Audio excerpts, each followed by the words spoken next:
রাকাত সুন্নত এ পুরো দুনিয়া আর দুনিয়াতে যা কিছু আছে সব কিছুর চাইতে উত্তম।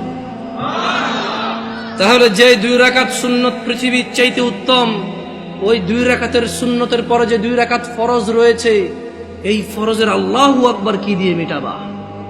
এই ফরজের সামি আল্লাহু লিমান হামিদা কি দিয়ে মিটাবা?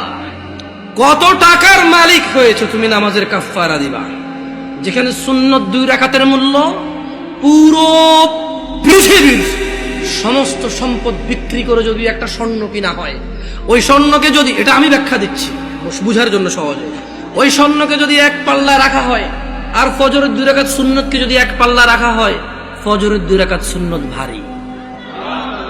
ওই সুন্নত এত ভারী হলে ওই ফজরের নামাজের ফরজ যেটা তুমি ঘুমের মধ্যে কাটিয়ে দাও, ওই 2 রাকাত ফরজের আল্লাহু আকবার, সামি আল্লাহু লিমান হামিদা, আত্তাহিয়াতু সুবহান রাব্বিয়াল আযীম, সুবহান রাব্বিয়াল আলা কি দিয়ে কিনবা? তুমি কি কয় টাকার মালিক হয়েছো যে 2 রাকাত সুন্নতই পুরো পৃথিবীর চাইতে উত্তম?